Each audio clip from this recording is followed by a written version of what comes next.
Well, hello everybody. Welcome to another live stream Fish Five podcast. And today I'm joined by Professor Robyn Walsh. And today we'll be discussing Q and the Big Bang Theory of Christian Origins. It's her contribution to the book titled Early Christianity and Its Literature, Redescribing the Gospel of Mark, which was edited by Barry S. Crawford and Merrill P. Miller. And I'll have a link to it in the description below if you want to get yourself a physical copy. So welcome back to the podcast, Robyn Walsh. Thank you very much for having me. Thank you for joining me. Why should readers treat the ancient writings about Jesus just like one would with Greco-Roman literature? Well, because they are Greco-Roman literature. I think that's the main thing. We have a tendency to some degree, I think, to think of them as separate. I think that this comes from for a few reasons. One is the most obvious. We still read them and treat them, especially the canonical, obviously, texts of the New Testament, as relevant to our lives because people are still practicing Christianity. So that's just kind of a fact of the matter. So therefore, those texts seem separate from something like, say, I don't know, Homer, or I'm in my office, so I can look above me. I see Homer, I see Plato, Aeschylus, Cicero on the shelf above me. And so we think of those as, these ancient texts, these ancient Greek and Roman texts or ancient Mediterranean texts. And I do think that there tends to be a bias because of that thinking, the Christian materials or the materials that we do label as Christian, because they have relevance for us today, are still read today, are therefore separate from these ancient ones. And also that you can only compare them maybe to other kinds of quote unquote religious literature. So here I'm thinking about the Hebrew Bible. No one really disputes the idea that you can compare, say, the New Testament to the Hebrew Bible, and for good reason. I mean, it's making allusions and direct citations of that material. It's compiled together into the Bible, into a canon in that way. But certainly, I think many other scholars, including the scholars represented in the volume you just mentioned, have historically noted that there are many other kinds of allusions going on in the New Testament that place that literature within the scope of ancient Mediterranean literature broadly, which at the time it was written was under a Roman Empire that was largely writing, speaking, communicating in either Greek or Latin. Now, of course, there are other languages as well on a regional level, but the oldest copies that we have of the New Testament, of Paul's letters, of the Gospels are in Greek, which was really the prime mode of communication in that period. So we can make many fruitful comparisons between that broad Greco-Roman literature of the ancient Mediterranean and the New Testament, and not feel too self-conscious about this idea that they should somehow be conceptually separate.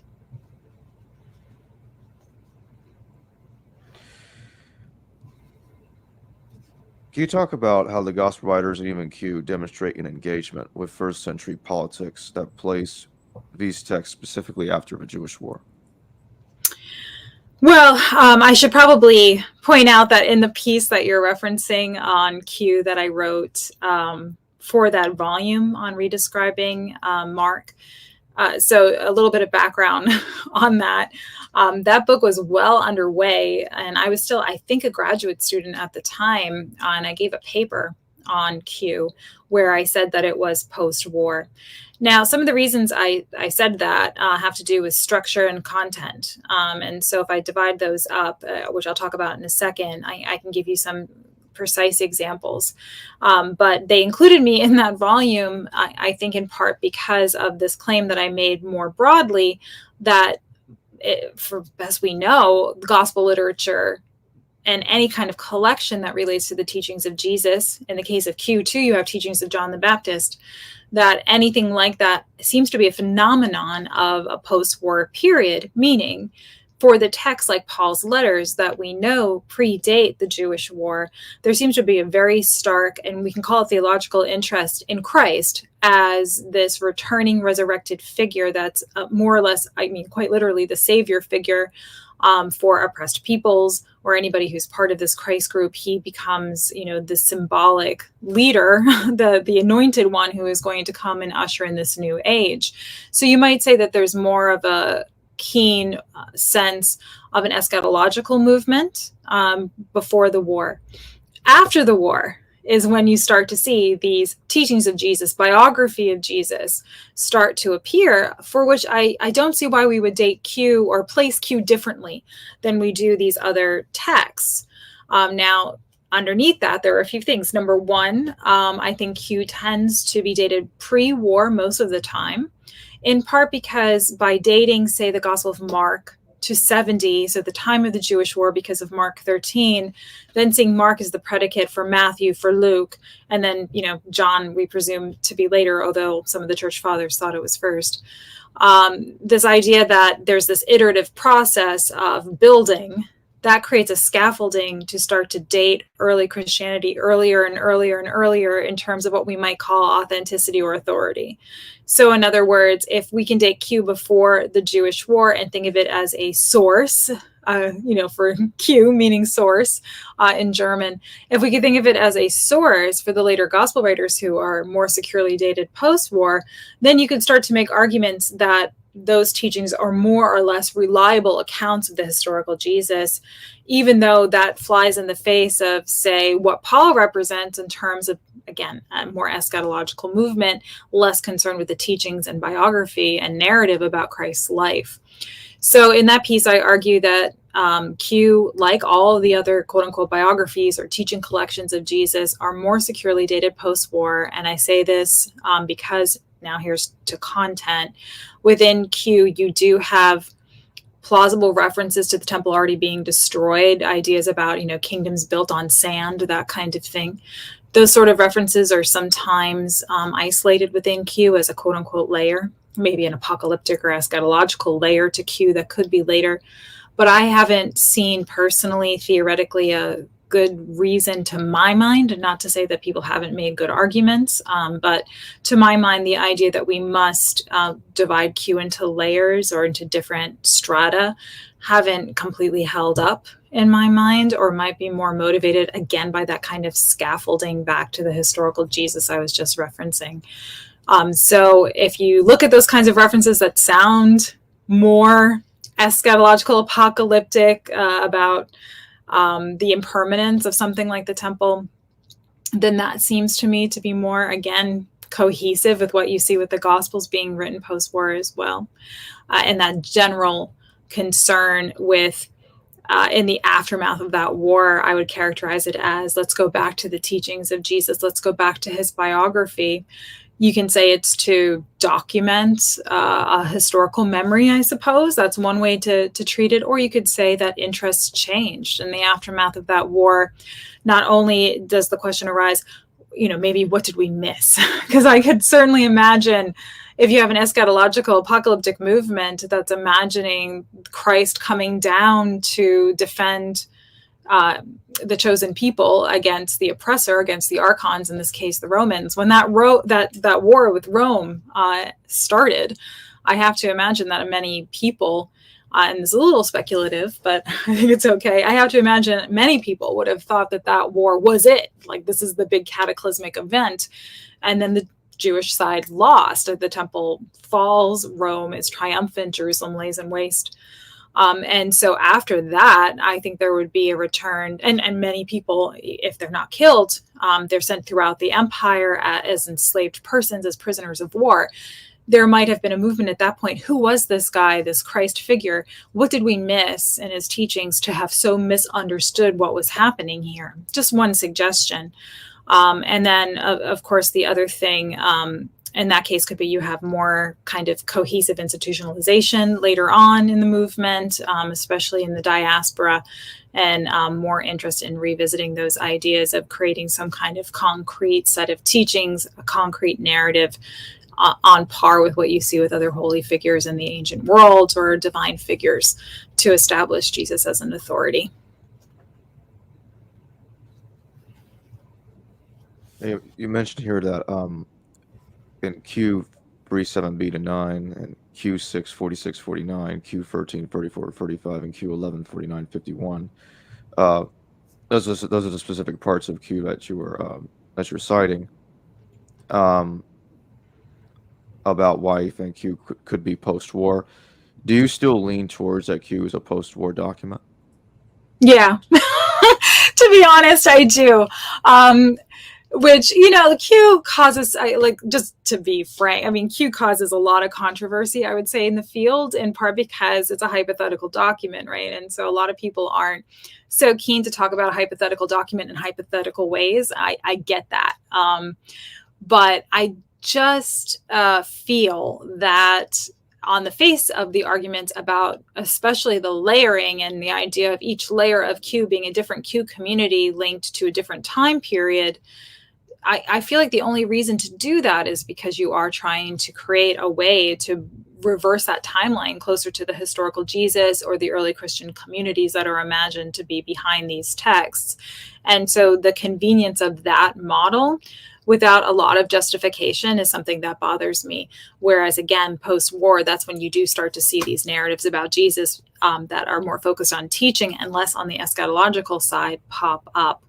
And so I also think is a matter of rethinking the dating of the Gospels, that our insistence on Mark at, you know, exactly the fall of the temple in 70 might be a little aspirational as well. And it may be time for us to revisit our dating in general, to question why we so forcefully place the Gospels in that second half of the first century.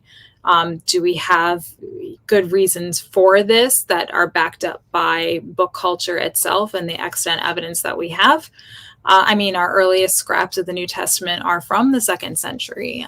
So that's not to say they weren't written in the first. But when you think about the processes of exchanging text, publication, what we would call publication, and the kinds of interests that sort of writing, when that pops up, I do still think it's post-war. And that content that you reference, I'll confess, it's 4 o'clock on a Friday. I don't remember each one of those passages. And I wrote that piece like 10 years ago. But each one of those passages, I'm sure, gives some kind of reference to something that illuminates the idea of warfare, that some kind of conflict has taken place, specific enough to think of it along the lines of something like a Mark 13. I've taken a couple of questions from the audience. Myth Fishing Podcast, thank you. He says, Robyn has such a brilliant mind. I agree. Thank you. I can't take compliments. Thank you. No problem. John D, thank you for the super chat. What do you think about the Chosen as analogous to the Gospels, composing new stories, altering old ones, historicizing, etc., for contemporary audience? So, I've actually never seen The Chosen, but I know about it from my students. It's exactly the same kind of thing, right? It's just in a different sort of key, and it's a different kind of media. And I mean media quite literally here. I mean, the Gospels are a kind of media in the ancient world. Something like a sayings collection is a kind of media in the ancient world. And so in that kind of framework of The Chosen, what you have is exactly what you describe here. Innovation, retelling of stories, and reinterpretation. And so I think that's precisely what you have, frankly. Like, take the predicate that Q is, a real authentic text that did exist. Let's take that premise for granted. Then what you have is a reinterpretation of the context of those teachings through the gospel writers. What you have between the synoptic gospel writers are 3 different versions of the same story. And not to, be too basic, but just take one off the top of my head. You have in the Gospel of Matthew, Jesus, the Sermon on the Mount, and Luke, it's the Sermon on the Plain, right? Now think about that as a scene that is often placed into, in terms of media, like a film context. You always see that scene and people always choose Matthew, right? So there's different kinds of ways that gets interpreted and metabolized in these settings. So I think that that's exactly what you have here in terms of imagining audience as well.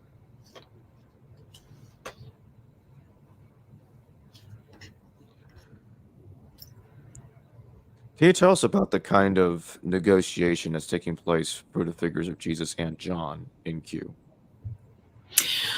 Honestly, it's a little hard to tell which one's being referenced at which time. And I know that sounds a little bit strange. And there are some authors who have written, scholars who have written about this. that you have there sort of a general set of teachings that occasionally are more explicit about, let's call it that eschatological layer that might be attributed to John. But there's a world in which you could say that the collection of Q is a sort of collection of wisdom and eschatological and other sayings by Jewish teacher types, by popular Jewish figures in the first century. When you think about the works of someone like Josephus, chronicling the figures that were well known in Judea at the time as, let's call them holy men, or would-be messiahs might be another way to put it. We know that there were a lot of them. And so that would be a very, very interesting kind of text to reimagine. This kind of goes back to the first question, like, why do we tend to sort of put Christian documents into a box and say that they can only be fruitfully compared with each other or understood separate from that broader Mediterranean context? It would be really fascinating to think, as even just an exercise, a fun exercise, what if Q really is kind of an interchangeable set of teachings that could have been attributed to John the Baptist, could have been attributed to Jesus, but in the aggregate, because of the importance of Jesus later on, post-war, thanks Paul, most of those teachings get attributed to Jesus. It would also go a long way towards explaining, to some degree, the importance of John the Baptist in the Gospels, which I have to say, he serves no particular role. I understand he's the cousin, he baptizes, he's, they're having like a little fetal hello. I understand that he's supposed to be kind of the teacher that takes that step back. He's the popular figure who then sort of, literally and figuratively anoints Jesus as the true Messiah. You didn't need that in the text. What that signals to me, and this kind of gets into also those passages in Josephus that people dispute are the ones about Jesus authentic. I don't think many people dispute the ones about John the Baptist are authentic. Is it the case that John the Baptist is the more popular, well-known figure around the ancient Mediterranean at the time, a more well-known sort of messianic figure of the first century that has to be dealt with? And so then with Q2, again, you have kind of this collection of sayings that may link us back to this figure who was important enough, if it is the case that there's a bit of contrivance about the historical John the Baptist actually being related to the historical Jesus. This is something we can't say definitively, but the fact that he has to get even his own death narrative in the Gospels, he had to be addressed. People were wondering where he was, and he even makes it into Q.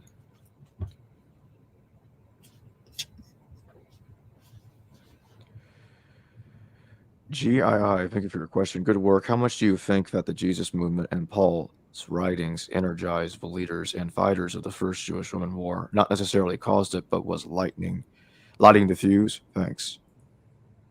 I really like that question. I feel like I might have said this before, but I always think about the Martin Scorsese movie, Last Temptation of Christ, and Harvey Keitel kind of marching in during the Jewish War with like bloody knuckles. But seriously, I think that the Jesus movement, and Paul was a little bit more of like a middle management guy. I mean, he used to kind of be a corporate shill, so I don't know if he's as affected by the idea of like Roman displacement, although obviously he supports this idea in his cosmology and Christ, etc. But I think the Jewish movement, really, because we have more evidence for it than other things, we might have some evidence, as I was saying before, of other holy men that existed, some sense of other movements. Obviously, the Jesus movement is the one that has survived to us in the most detail, with the most evidence, because of these texts, because of canon, because it's still practiced Christianity. So there's a continuing memory, or at least a memory tradition through these texts. What you have is the evidence for the kind of resistance that was going on. So I'm not sure how much it energized the fighters of the First Jewish War explicitly. I think about people at Masada or something like that. I think we have more evidence there of sectarian groups, like say even something like the Essenes, perhaps, but the Sakari for sure. You had really just a landscape of these different Jewish groups that just did not want to be occupied. I don't think there's another way to put it. And the Jesus movement, with its narrative of this kind of redemptive victory. I mean, think about the book of Revelation as well. If I could kind of go on a side note here, the book of Revelation, the reason it's called that is because it was a genre in the ancient world, the idea of writing revelation tales. This is let's call it a Jewish genre of writing, but it's a genre where the idea is like, I'm going to now give you in stark detail and with a lot of imagery the kind of warfare I'm imagining where we're really going to vanquish the enemy or vanquish the occupier or vanquish the archons. I don't think it's too much to say that that's what you have represented in this certain sort of early stage of the Jesus movement. Again, at least what survives to us. And so I wouldn't be surprised if there were a few Harvey Keitels, but I don't know that it was the fuse that set off the resistance, but it must have motivated some. What do you make of the messianic secret? So the messianic secret, you mean the theory in the Gospel of Mark? Yeah. Okay, so this is a theory description that really came out of the 19th, 20th century to explain why in the Gospel of Mark, no one seems to know who Jesus is until the midpoint in the Gospel. Not even his followers seem to know who he is. There's the scene where Peter says, like, some people say you're Elijah, some people say you're John the Baptist, come back from the dead, that kind of thing. And then someone, I think it's Peter, says, I think you might be the Messiah. And Jesus is like, shh. So every time he heals somebody, every time he performs some kind of act of, let's call it wonder, he usually tells people, don't tell anybody what I did. Or he's like, tries to do it on the down low, basically. And he doesn't seem to really want to own the fact that he knows he's the Messiah until that midpoint. And the Messianic secret argues that this is because Jesus theologically is aware that the second he is recognized as the Messiah, it's going to result in his death. And so he is delaying that recognition. Is he delaying it because he wants to do more good works? Is he delaying it because, in that gospel, he's not entirely a willful martyr in the sense that he does show doubt. He shows anger. He shows some pain. People would say this is a lower Christology versus a high Christology of, I commend my spirit on the cross versus, why have you forsaken me? And so there are a variety of different ways that you can take this idea of the messianic secret, that he's holding back his true identity. There are a lot of different theological reasons you can argue for that. My problem with the messianic secret is that it tries to take something that I see as literary device and turn it into a theological argument. That's not to say these things can't sort of dovetail together, that they can't be related to one another. But I always try to bring us back to the idea that these writings, in this case, the Gospel of Mark, is still a literary document. It's still a piece of writing. It is still itself ancient literature. And as such, these writers, it's quite clear that they are following different kinds of conventions. What I mean by convention is take a parallel example, the Gospel of Luke. When he opens up his gospel and he says, this dedication to Theophilus, and he says, I've read all these other texts and I'm going to write my own orderly account. The structure of that preface looks so much like a variety of other kinds of ancient literature, including biography, historiography, even medical texts, where you have the author say, here's my patron, I'm going to write this thing, here's my source material, I'm going to write a better version. That structure is everywhere in the ancient Mediterranean world. And similarly, the way I see the Gospel of Mark and this idea of the messianic secret is that going all the way back to Homer, and here I think about the work of, say, Dennis MacDonald, you have the idea of the recognized or unacknowledged hero. So you have over and over again kind of that central figure, whether it's a teacher type, a hero of another kind, sort of like a semi-deity, some kind of wonder worker. You have this motif in ancient literature and I see it in Virgil as well, of the hero not being recognized immediately, and that misrecognition being a source of wonder. And so I have a piece coming out in the next Quest for the Historical Jesus volume, where I argue that I think what I see in that messianic secret model, rather than call it a theological argument, but to say it is a literary structure, is what you have with someone like Camilla and Virgil. When Camilla comes into a particular town, she usually dresses like she's a military figure, which is weird for a woman to do, right? And so she's people are awestruck when they see her. And so when you look at the language in Virgil, and again, he's modeling after people like Homer, but when you look at Virgil and he describes Camilla, she comes in, she marches in this kind of subversive key as a subversive figure. And everybody around her, who are these witnesses to this event, are dumbfounded, awestruck, almost to the point of losing their minds. They're so sort of not just confused, but bewildered by what they're seeing. They don't understand who she is. They don't know how to process it. And they kind of go away like, what was that? When you look at that structure, it's called thalma or thalmata. So kind of wonder and is one way you would translate thalma. When you see that kind of thalma writing, you see it in paradoxography as well. That is a very, very common response. And the idea there as a literary device is that you as the reader are sort of subbing in for those witnesses. Like you're learning along the way. It's almost like a pedagogical device in the text, or like a teaching tool in the text that tells you as the reader how you're supposed to react to this. You're supposed to understand that Jesus performing these acts, I mean, a healing is a healing, right? Asclepius could do that. But when the people around Jesus are so dumbfounded, they don't even know how to process it. And then he tells them to shut up. Like that is to me, a literary device in a different key.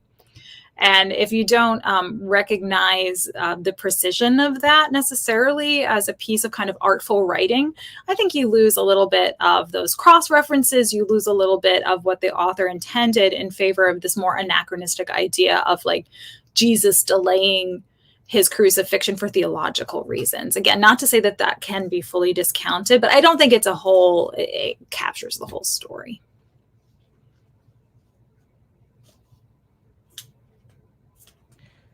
Is your argument that Mark can be thought of as typical literature, or just that typical writing practice should be centered? To me, it seems too fringe, subversive, absurd for a general audience.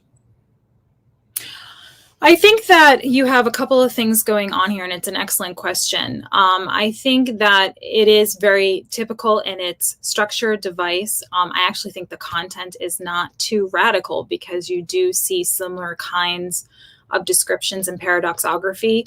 As I mentioned, in paradoxography, I'm going to make a very sloppy, again, because it's like Friday afternoon, I'm going to make a sloppy analogy to Ripley's Believe It or Not, which is kind of not fair. And people who work in paradoxography, if there are any scholars who work on it, will hear this and be very angry with me.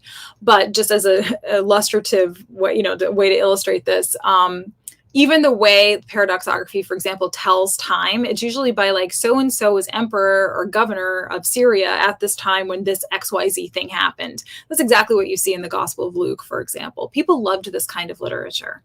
And you see a rise in it, of it in the 1st and 2nd centuries. So I see it as typical literature that, I agree with you, is relatively fringe and subversive. And I agree, also pretty absurd when Jesus is like, withering fig trees and things like that. That does seem sort of absurdist, but it's also what was starting to be written in this time period. You didn't have as much of that kind of literature or things like the Greek novel before this. What happens in the empire is that you have more people and a more social infrastructure to support the idea of new voices entering into that literate economy. New people can write new kinds of texts. So you have more cookbooks, you have more magical papyri, you have more Greek novels, you have things like the Gospels, you have things like the Revelation tales, things that you didn't have as much of before. but you have a new kind of class of writers and readership that can write the kind of things that people want to read, and not just continue to circulate like the Ciceros, the Homers, the Virgils of the world, that really, really high class of literature. Somebody who's written on this that I think is a really accessible and fun piece is David Constant. He has something called The Active Reader, where he says that by that 2nd century of the empire, you have all kinds of writings that we just didn't really have evidence for before. And so you get a better idea of, what are people who are not those true elites, meaning people with lots of money and, like a government position and like part of, say, equestrian or senatorial rank.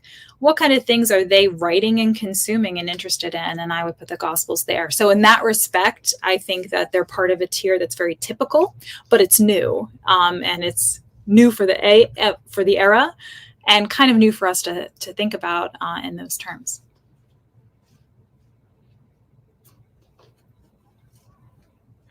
Stephen Eastman, thank you for your super chat. Have you read David Trowbridge's On the Origin of Christian Scripture and Runar Forstenelson, Jesus as a philosopher? Great for your research. And I think I mispronounced one of them.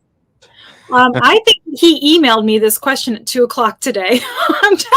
I've been in meetings since noon, and he did. And no, I haven't read either of them. And I appreciate, he actually emailed me and asked to read the Q piece. So anybody who's watching, I'd be happy to send it to you as well. So I haven't had a chance to answer that email yet, but I do know those names, both of those scholars, but I have not read those pieces yet. So I'll have to take a look at those because they sound like right up my alley. So thank you for the recommendation. Yeah, I have not read Runar Forstenson's Jesus as Philosopher, but On the Origin of Christian Scripture, I've got that because I actually interviewed David Trowbridge in person at the SBL conference. That's great. Yeah, is one of the 12 people I interviewed there. I will definitely check those out, and thank you for the recommendation. And I'll write you back too. Maybe not tonight though, because I'm supposed to go make a pizza for my son after this. My husband's picking him up from school, and I have to make a pizza at some point. Yeah, I love eating pizza too. Pizza's great. I got the dough and everything. We got like a pizza stone. I got it. It's a whole thing. So that's where I'll be after this. Decades. Thank you for your question. You also find this motif in the Bacchae and the Homeric hymn to Demeter. Dionysus and Demeter were both known for being in disguise and strangers from another place. Yeah, and it's a really common motif. And I've given the paper a couple of times now. And every time I give it, somebody gives me another one of these cross references to just show how common it is. And I think too, Dennis MacDonald always reminds me that it's in Homer as well, and rightfully so. The reason I gravitated towards Virgil in this case, there are a few reasons. One is that the very specific example of something like Camilla and Virgil, where it's the Thalma, she marches in, people are so confused by the subversive figure. I think that fits really well with Jesus because he is subversive, kind of back to the question I just had a couple of questions ago about the Gospels being subversive. I mean, here is supposed to be the King of the Jews, the Savior of the world, who gets gruesomely crucified, and Camilla too dies. And so this idea of this wondrous Thalma figure who is subversive already in how they're presented, that causes confusion. In Camilla's case, again, like a woman who's a warrior. Jesus as this holy man who's supposed to be king, who can heal people, but again, will be crucified. It's that element that I think is really super specific, but again, part of that larger literary approach to the idea of wonder. The other reason is because I'm trying to say something specific about the 1st and 2nd centuries, and this also relates to the other question about traditional literature. Because I'm trying to, especially in this book I'm writing now, be really precise about what is happening in the 1st and 2nd centuries, especially when it comes to things like who the gospel writers could reasonably be assumed to be. And we might say that's economically or socially, and what kind of things do they have access to? What is an influence? I'm a little concerned as a scholar generally that there's a tendency to not care so much about region or time period, maybe as much as we should, in the sense of you could make a reasonable claim that the gospel writers were reading Homer, because anybody who had that level of education, most of their homework would have been Homer. I feel like there's a joke there, but I don't know what it is. But most of your homework would have been like, repeating very well-known lines in Greek from the quote unquote classics of the time. That I have no problem with, but there tends to be a little bit of this slippage where a scholar will, read something from like 200 years before or after and then compare it to the Gospels and have no problem. Just saying that this is like all out there in the ether. I don't think you would do that necessarily today. I actually have another piece I just finished talking about. J.Z. Smith, actually, who's a famous scholar of religion, was often quoting Dickens, but not saying that he was on my reading. And so there's a comparison of just, like 100 years, never mind 200 years. But I don't think that kind of thing is always going on. So I want to be very careful about what I think these cross references are. And what's going on, particularly with Latin and Greek and people who are able to read and write in those languages in the 1st and 2nd century. So yes, that motif 100% you see in these kinds of texts. These are the kind of texts you can reasonably assume somebody would have read coming up in school, especially somebody like the gospel authors who show that kind of level of education, kind of a mid-tier level of education. And they would have known that people love that motif. They would have known that it would get attention, that people are looking for it, that there's an appetite for it. And then to kind of put it in that context related to someone like Virgil, to get really more specific, Virgil is writing in the 1st century, right? So this shows us a little bit more concretely, without spanning too many hundreds of years, what is going on in the 1st and 2nd century Mediterranean literary world, in that book culture, where not only are they, touching on this motif, but doing it in that subversive way that even Virgil does. I hope that makes sense.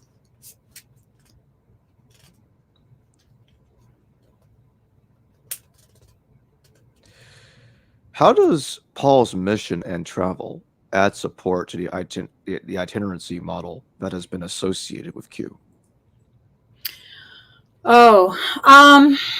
It's a very good question. That itinerancy model has been around for a while, and certainly Paul, seems to kind of reinforce it.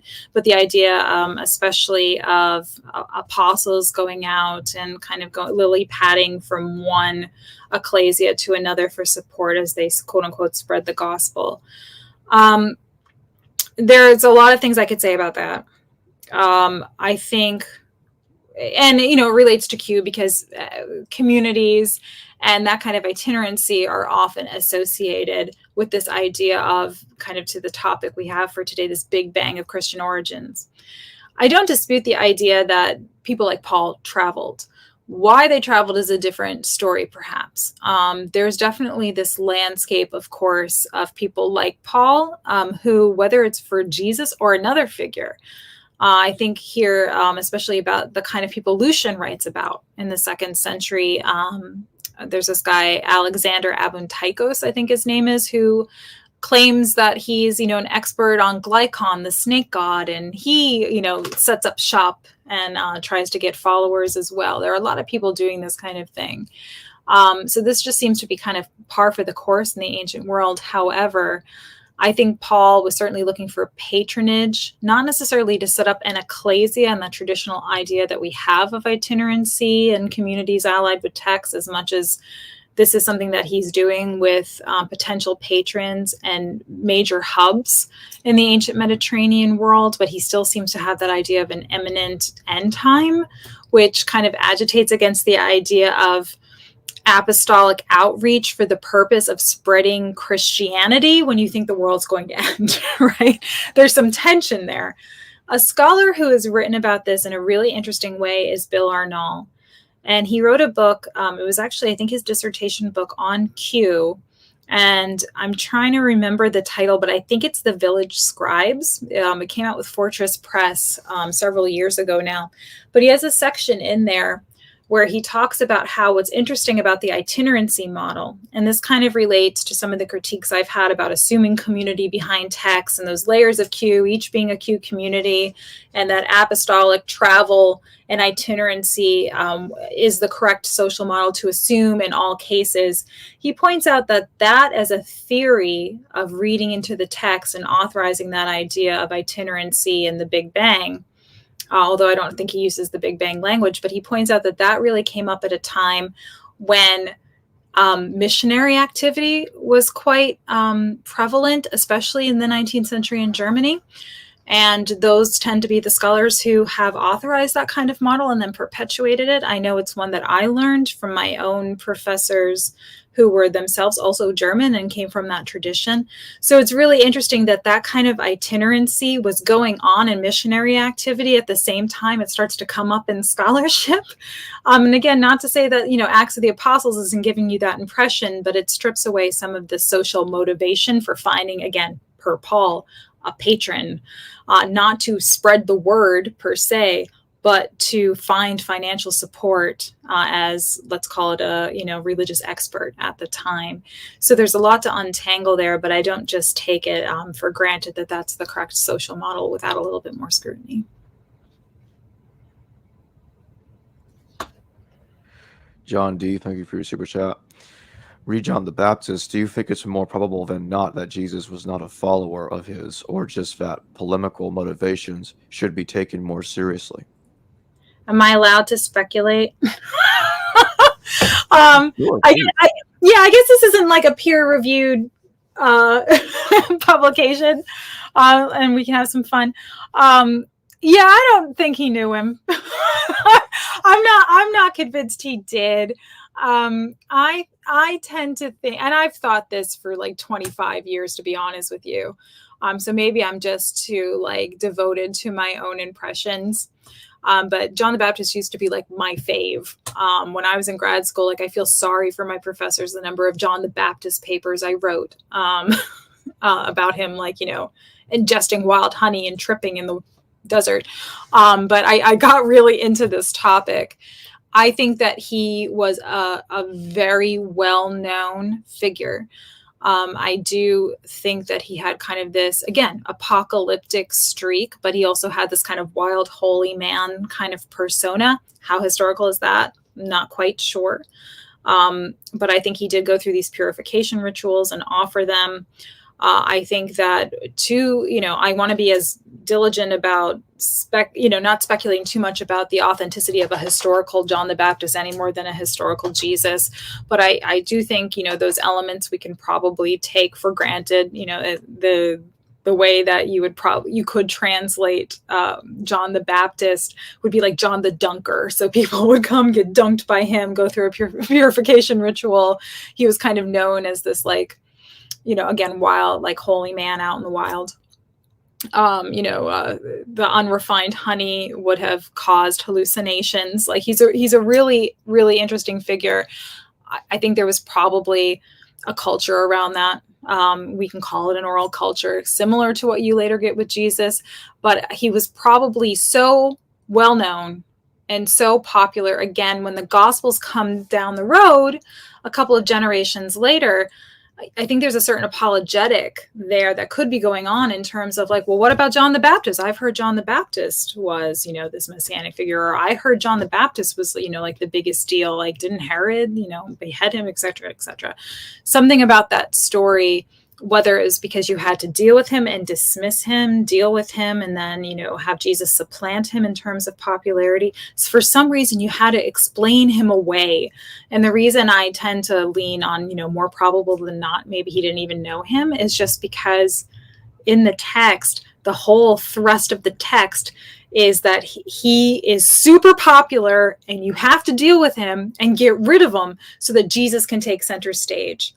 And you have to create that authorizing strategy where he's the cousin and the teacher, and he's the one who's I'm not even worthy to tie this guy's shoes. I'm just here to, anoint him. But think about the power he's granted to be, like, even just in the Gospel of Mark, to be the one who anoints Jesus so that the pneuma comes down and makes him the Son of God. I mean, that's incredible power that's given to John the Baptist in the story. And I think just saying that he's his teacher or his cousin doesn't quite cover it. So if John the Baptist and Jesus did not historically know one another, they never met, why is it that in the Gospels try to make it look like they knew one another? Well, to, like I was saying before, kind of explain John the Baptist away, I think. You can kind of contend with him as a popular figure that people have heard of, and then insert this other figure that maybe fewer people have heard of. And again, like, I'm wildly speculating and it makes me uncomfortable, but having a little bit of fun. I think, maybe they did know each other. I'm not sure. But certainly that model of, teacher student is one that was very common in the ancient world. But I just think as a literary matter, again, thinking about literary device and structure, what happens to John in that story is that he seems to be kind of the gateway. People seem to know who he is. He has this following right away. He has name recognition. In Luke, you go all the way back to him having a connection, creating a familial connection to this really powerful figure who, again, gets his own death narrative in the story, like extended, like cut to scene, in this gospel. That no other figure really gets to that extent. So as a political figure as well, he seems to have been quite powerful. And so you have to either piggyback on that popularity for Jesus or explain why don't follow John the Baptist, follow Jesus. I think something like that is going on.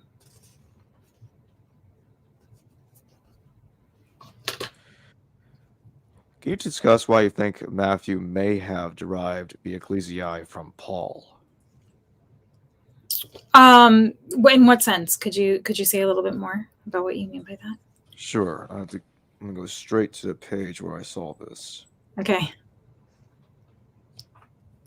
I just don't know if you mean like kind of the ideal Israel side or...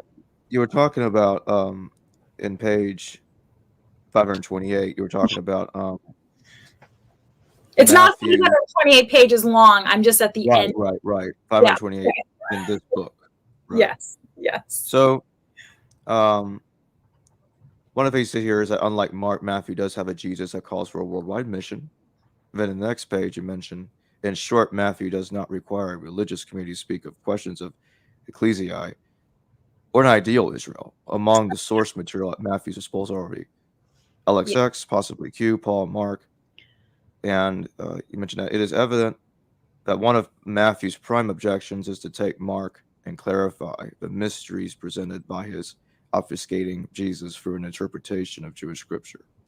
Yeah, so more or less what I'm saying there, and it's something I brought up in my book later as well, is so it relates to this idea of community, which you brought up with Q too, which is because you have representations, especially in something like Matthew and, I think Luke as well, of an ecclesiae, or ecclesiae, or on this idea that's just the plural form of ecclesia, so churches. So this idea of community, sometimes when that is presented in these texts, I think that a move that has been made in New Testament scholarship at times has been to say, well, there's a community in the text. This community must map on to the community that wrote the text. And so this was something I put under scrutiny in my book, The Origins of Early Christian Literature, where I argued that in doing that, associating communities as authors and saying that communities author texts instead of really attributing them to, the stylistic, literary, all those things we've been talking about, choices of an author who's been educated in a certain way, who's trying to make certain allusions. In doing that, we end up kind of getting sidetracked into how do we reconstruct the Christian community that wrote this text and assuming that they're there rather than understanding that as a construction. And so in Matthew, to the extent that Matthew is sort of taking Mark and making certain corrections, when he brings in the Hebrew Bible, when he talks about certain kinds of ritual, when he talks about what we might call community or ecclesiae, that is kind of idealized in a certain way. In other words, this is how we're all supposed to behave. That doesn't mean that that community is there, but it's setting up a model to aspire to. And so what I'm just saying there is that you don't want to mistake that model for an ideal Israel or an ideal Christian group, an ideal community or church, for an actual social body constructing the text in the background. So that kind of relates to this idea of Q communities, for each layer of Q. Every time that we have that kind of literary device or strategy, and we've talked about a lot of them already today, we don't want to mistake that as a literal description, historical description of what's actually going on. Sometimes texts present us models to aspire to, and they're not actual. I'd like to return to discussing Q, the composition of Q. Do you think that, you mentioned earlier that you don't think Q was composed in stages, but do you think that Q may have had literary and or oral sources that provided the author of Q information about the authentic sayings of Jesus at all? I mean, it's certainly possible, and I actually kind of take more of a, I could actually think of like the emoji that goes like this. Like, for me to say definitively, like this thing didn't have any layers is as absurd as trying to argue that the whole thing is made up of layers, right? In the sense that, unless you have, I mean, to be really sort of, pedantic about, like, you would have to have like an actual text, right, to base it on, and in the case of Q, certainly you don't have it, and so I don't know for sure what motivated Q. What I can be more critical of, or at least self-conscious about, is the idea of associating oral tradition with certain communities, and then therefore certain layers of a Q document that get dated earlier and earlier to an authentic historical Jesus. The reason that I'm critical of that is just because I think it's kind of back to the last question, like aspirational, right? That we want to know more about that gap of time that we have between when the Gospels appear post-war and when Jesus dies, 2 generations before that. We want to have a sense that the Gospel writers didn't just make it up, especially because once you start mining down into some of those sayings within the Gospels, sometimes you can find parallels with other ancient Mediterranean literature. And that starts to take away the idea that Christianity and Jesus are exceptional teachers, right? Or that Jesus is an exceptional teacher, or that the Gospels represent some kind of exceptional case in the ancient world, self-evident exceptional case of a teaching type. So I think we have to just be more critical of that, not to say critical in the sense of like we must dismiss the idea of oral tradition, or critical in that we want to really be sort of cynical about those kinds of models. But I think we need to ask ourselves, why do we prefer one social model that doesn't seem to correspond concretely with what we know about ancient literary form to another? Because what are we making of it? And if we're using it to like say that aspirational communities are actual without a lot of justification for that, we need to be, I think, a little bit more introspective. So in the case of Q, what are its sources? I'll say this. If we're thinking about ancient writing and we're really grounding ourselves in literate culture and in book culture, what you have in the ancient Mediterranean world that looks a little bit like what Q is purported to be, and certainly, of course, in the 20th century, this was supported by the discovery of things like the Gospel of Thomas.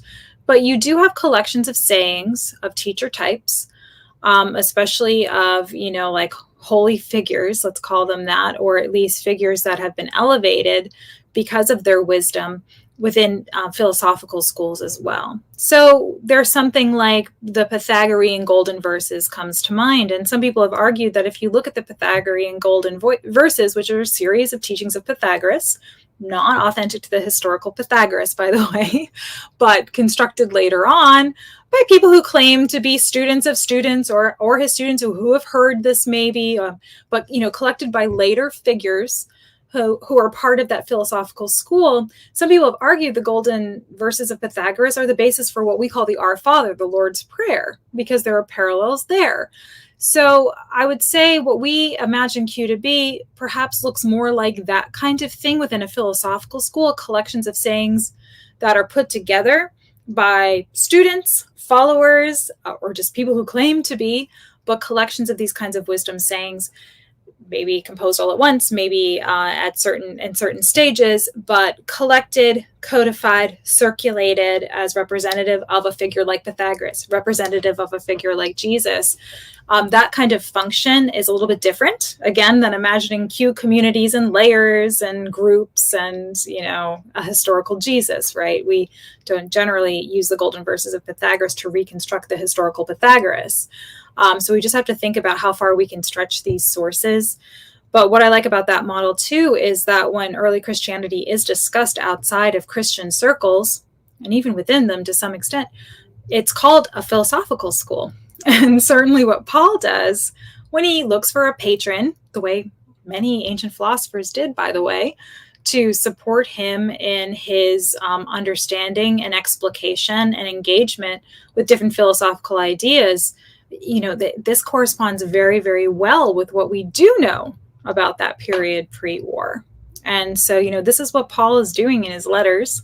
I'm sure I've probably been on here before talking about Paul and Numa and how he's using Middle Platonic and Stoic philosophical ideas and basically establishing his own philosophical school with him at the center, right? So this is, again, different than the itinerancy model. You can have an itinerant philosopher, I suppose, but we don't tend to use that same kind of apostolic language for just a run-of-the-mill Stoic philosopher. But we know that the ancient Mediterranean was littered with these people, including people who weren't themselves literate as well. And so maybe we could call that an oral tradition. But one person who's written about this, whose work I really like, although it's several decades old now, but I think she's underappreciated, is Elizabeth Rawson. So she has only a couple of books. Unfortunately, she passed away unexpectedly, but she wrote a few books about how you did have kind of a Stoic on every street corner doing this kind of thing. So this comes down to an issue of terminology, what we mean by oral tradition, what we mean when we talk about Q as a collection of sayings, and doing that kind of comparative work that helps us really understand how to see something like Q as literature in its time period.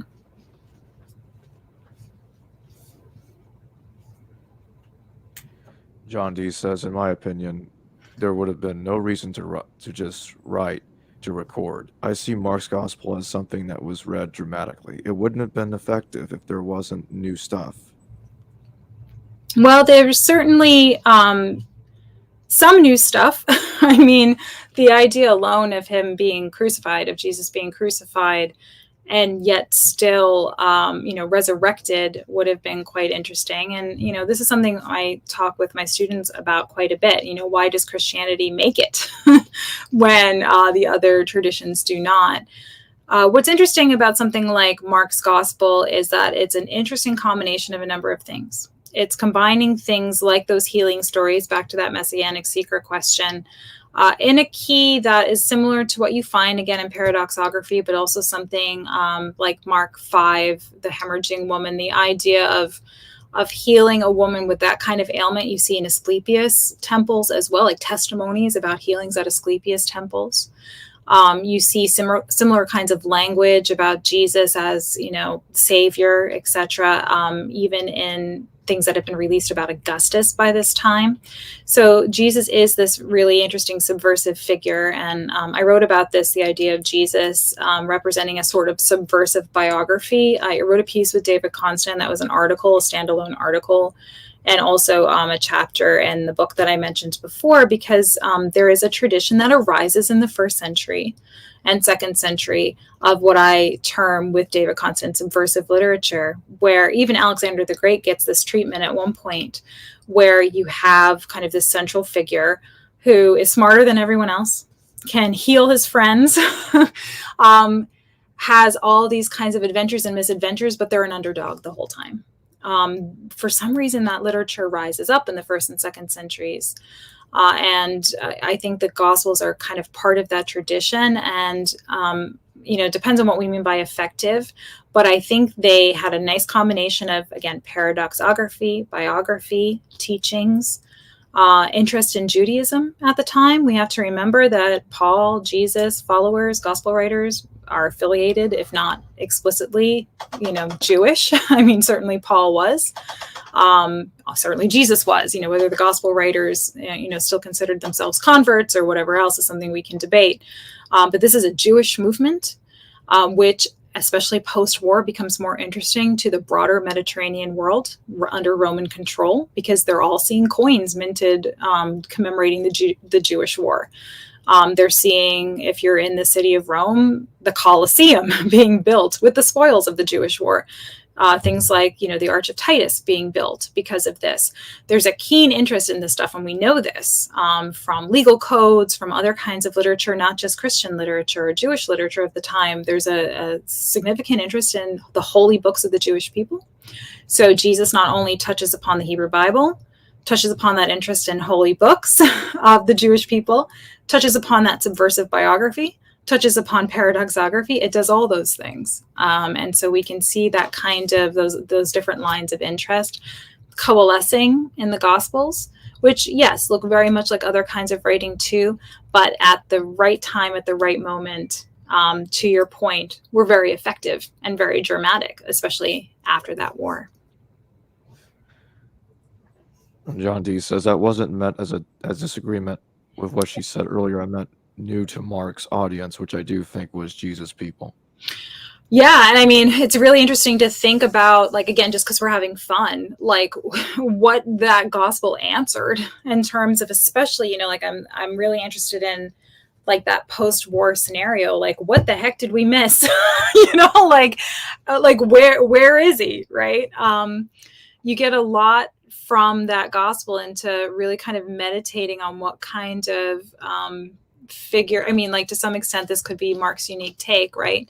But there's an impetus for the writing and how people, metabolize that kind of story, but also its canonization later, and that Mark was used, by Matthew, by Luke. I think Mark's a pretty creative, interesting writer, and it's a pretty fun text. And so I do think its confluence of all those kinds of influences made it really compelling and new to those Jesus people, yeah. And to others, most likely.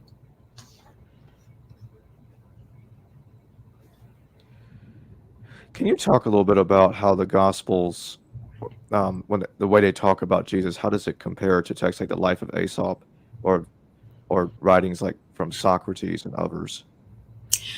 Yeah, I spent a lot of time with this because it kind of goes back to the very first question, the exceptionalism question. I don't know that it's really that substantially different. I often try to read the Gospels in a way to see the difference. I work hard on that, actually. And I think the difference for me tends to be the addition of the interest for Jewish ritual and holy texts. I would say that, to me, is the starkest difference, because otherwise, Aesop is one of those kinds of subversive figures that I mentioned. The Alexander romance, Alexander the Great, is a subversive figure. Even for many of the teacher types, there was a big movement, especially I think in the 1980s and 90s, maybe the 70s, to compare Jesus to cynics. So cynic philosophy in the first century, cynics, the dogs, is this idea that they'd live on the street and never bathe themselves and have sex in public and be these kind of like debauched figures because they were, I don't know, we could say trying to live in the moment or something like that. But as a philosophical school, really pushing boundaries, right? And there was a big interest in their teachings and figures for a while. But the idea of the philosophical school, of the holy figure, the healing figure, like in Asclepius, there are just so many parallels that when I look at the Gospels, they just fit so securely within that trajectory. Again, at a time, we sort of talked about this in the 1st and 2nd century, when literature is changing under the empire to some degree. We also don't know entirely all the things that we've lost, which is obviously a shame. But, there's more and more work, especially within classics, and trying to figure out, how do we restructure or recreate all of these literary networks And, what tiers of society do we associate this kind of writing to? And, that those literate tiers of society are pretty, I've called them culturally elite. Because here, thinking about the work of someone like Candida Moss, we have to remember that just because you've gone to school and you're educated doesn't mean that you're necessarily, like elite in the sense of money, because a lot of enslaved people did this sort of work. So she has a book coming out in March on this called God's Ghostwriters, about the enslaved persons who were probably responsible for much of the New Testament, which is a really interesting and compelling argument. So we have to keep that in mind. But it's a pretty narrow field of people writing this literature. I don't want to be overly simplistic and say that we have to imagine there are the people who are writing and the people who aren't, and they're doing totally different things. So there are people who are actually in ecclesia, who are illiterate, who are performing, speaking in tongues and baptism, and they're somehow different than the people writing. That's not necessarily the case. I don't want to make that too stark of distinction. But the number of people who are exchanging texts and engaging in that literate culture, it's pretty limited. And so when you do look at those comparisons, that the Gospels just fit within that scope of kind of like an Aesop and those other figures, because that's what people were writing about.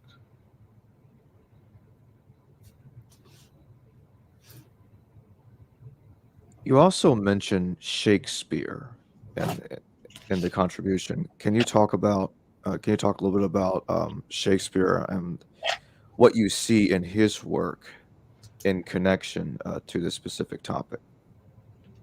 That's a great question. And I'm sure people are like, what? So Shakespeare comes in for sort of an unexpected reason, perhaps, which is, I've been talking a little bit here on and off about this idea of community and how communities are often associated with texts in reconstructing early Christian environments or reading cultures, or the idea of who's behind the production of the Gospels. I have associated that, and you heard me mention it kind of a little bit when I talked about the work of Bill Arnall, with what is going on in the era in which those kinds of theories come forward as historical explanatory models for what's going on with things like the Gospels. And I link this to the Romantic era. So Romanticism, some people date it into like the 17th, but we're really talking about 18th, 19th century. Some of the characteristics of the shift that takes place in the Romantic era is a focus on the way that texts and certain authors, poets, become representative of the folk, of the common people of the era, because previous to that, you've only had these high elites who represent literature, who are not maybe in touch with what's going on the ground with the average person. And so increasingly in the Romantic era, you have this idea that you can reclaim the voices, the storytelling, the oral stories, and sort of that ethos of the folk, of the common man who isn't, and woman, the common person who isn't writing, by looking to the poet. Now, the poet can be an author, which I'll get back to in a second. The poet can also be a musician. And so for the Germans, for example, Wagner, right? Like the Ring cycle, like, this kind of music becomes representative of an era and of a people. I sometimes challenge my students on this, like, who is the poet right now? I mean, they have different opinions on this. I don't want to get myself in trouble because somebody's going to be like, oh, she's such a millennial or something if I link myself to somebody. But like Bad Bunny, I'll go with Bad Bunny as kind of like the poet of the current moment, or Dua Lipa, right? Like she represents like what's going on in culture at a particular moment. This happened in the Romantic era too. I would argue we're not totally out of it because we still do this with artists like Picasso, or like we elevate these individual figures to represent a generation or a place or a movement. But in the Romantic period, you would kind of link to a particular author to represent kind of the national spirit, is actually the Geist is the word that they would use, of everyone. So what happens with Shakespeare, interestingly, is like right off the bat, you could probably guess Shakespeare gets associated with the English, right? With the Brits or the UK, however you want to construct it. But Shakespeare is not just writing by and for the Elizabethan era, he is writing for the low-lived Elizabethan. In other words, people are coming to the theater and watching his plays, and they love it, and who cares if he actually writes it or Marley actually writes it. But those stories become quote-unquote canonized and representative of the national literature of the Brits. This is something, by the way, that passes down into the university system, where especially like in English departments, many of them will still kind of have this sort of periodization or nationalization of, the one person who's the Shakespeare scholar and the one person who does French literature and the one person who does German literature. This idea of linking people to figures, narratives, kinds of texts, that's a romantic project, linking to the poet, to the artist, to the writer. So Shakespeare becomes representative of the English people, but the other group that latches on to Shakespeare are the Germans, which is really interesting because obviously he wasn't German. But the Germans in that Romantic era talk about him as representative of that sort of otherwise, maybe we might call them invisible group, the low-lived Elizabethans, the folk tales, the storytelling of the people who aren't represented by high literature. What the Germans are wrestling with there is they're very into like, especially Greek stuff, like classics, like they're very into like ancient Greece. They like ancient Rome not as much because a lot of Protestants in Germany, they don't love the Pope. The Pope is in Rome, right? So there's some contemporary political tensions going on there. But the Germans, unlike the Romans, unlike the Greeks, this period of time that they're really sort of into at that period in this Romantic era, there's not a lot of archaeology for the Germans to compete with ancient Greece and Rome. You have some texts on ancient Germania, but from the Greek and Roman perspective, especially the Roman perspective, the Germans were quote unquote barbarians. And they don't have kind of their own competing figures from the ancient world. They don't have that same kind of canon of literature. In the Romantic period, a lot of Germans actually forged ancient texts to try to say that they could compete. But what you get in that era is all of a sudden the Brothers Grimm, who many people have heard of. I mean, Disney, right? Like all of those early Disney movies, princess movies are all some kind of, Grimm fairy tales. We've all heard of that. The idea of the Grimm brothers was to take the folk tales of the German people and compile them, even though most of them are like stolen from the French, actually, or completely made up. They're not actually the oral tales of the German people going back to the beginning of nationalism for the Germans. But that's what Shakespeare, that's a long explanation. That's what Shakespeare represents, is this idea of the poet, the author representing the people. What I have argued is that at the same time this is all going on in the Romantic era, is the critical study of the New Testament emerges. And at the same time, the gospel authors, Mark, Matthew, Luke, John, get treated like the poet representing the oral stories of the community of the gospel people. And there is actually no reason to assume any of that as starkly as we do when you can also tell that, Mark is quoting Virgil, a variety of other kinds of sources. So Shakespeare represents that ultimate romantic poet. And it's a really interesting thing to think about how that gets sort of retrospected anachronistically onto the Gospels as a theory for how to read them and understand their social location. But I think it's also interesting to think about how we still do it. I don't think we're out of the Romantic era, even if we think we are postmodern. I think we're still wrestling with it. And in my closing question, when you look at Q, and it's a text that is alleged to have existed and supposedly predates Mark. I think there are some scholars that wonder if it postdates Mark, but it's known to Matthew and Luke, or if all three of them actually use Mark in if all three of them use Q, in the free source theory. But that's another story. Do you think there were any collections or even proto-gospel material prior to Q? Or do you think that Q is probably the first major attempt at putting some kind of narrative of Jesus together? I mean, if I want to be cute, my answer to that is Paul. I tend to be one of those people that thinks that the gospel writers actually could have accomplished most of what they do through the letters of Paul. I've been an advocate of the idea that even something like what we call the Last Supper, you can find in the letters of Paul, and he claims it's a divination experience, more or less. But then, you'll see claims that this goes back to some kind of oral tradition of the earliest Christian communities that somehow Paul has picked up, even though he explicitly says he gets it by the Lord, which means he has a divination experience that he's directly told by Jesus. They resurrected Jesus in that experience, and the gospel writers pick it up. So, I try as best I can, I guess, to compartmentalize, you might say, in the sense of I try not to speculate about what might be there that's not there, that I can't necessarily back up. Certainly, Luke tells us that he's read a lot of different things, right? That they've been passed on. He's read a lot of different kinds of accounts. Now, of course, that preface is the sort of preface I think we already talked about. You see in medical texts, you see in historiography, you see in biographies. So it's formulaic. He kind of has to say it. But, he gives an indication there are a lot of writings. I think even the Gospel of John ends with him saying, and if I wrote everything down that Jesus did, I'd never stop writing, something like that. So there's an idea that there's a lot more out there. And then, of course, we have a certain number of non-canonical Gospels that still survive.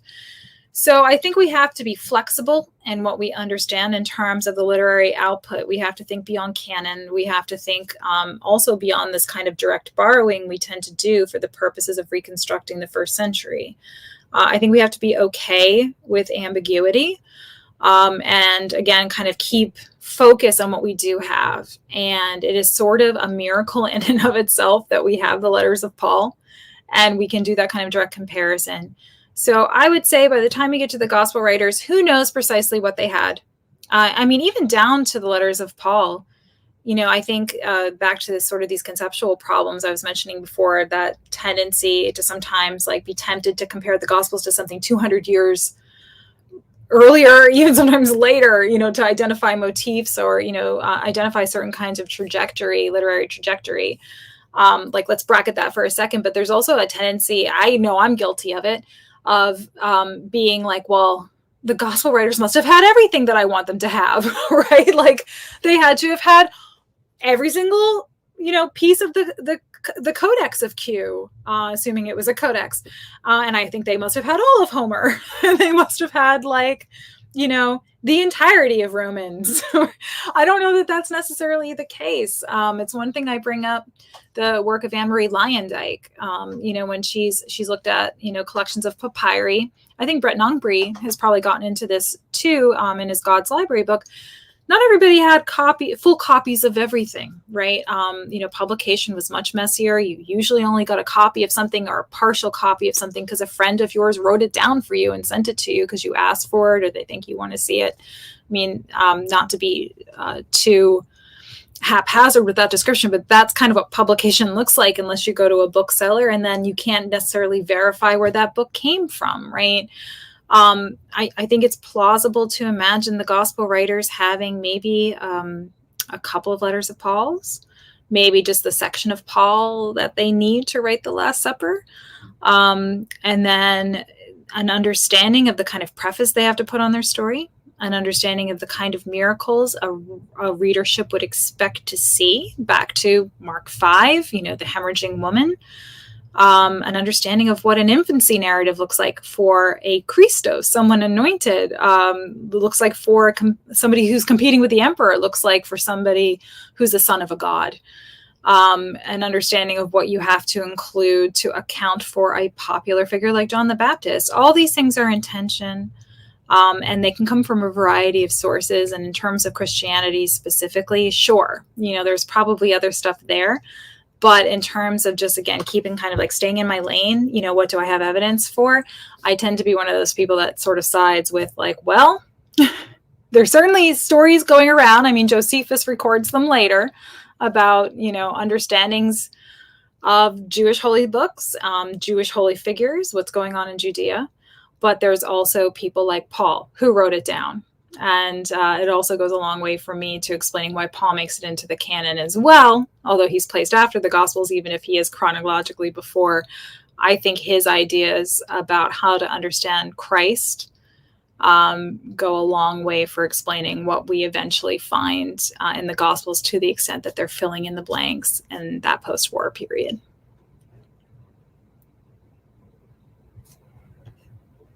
Well, thank you for joining me today, Robyn Walsh. And it's my pleasure, as always. Hello viewers, thanks for watching this video from the History Valley YouTube channel.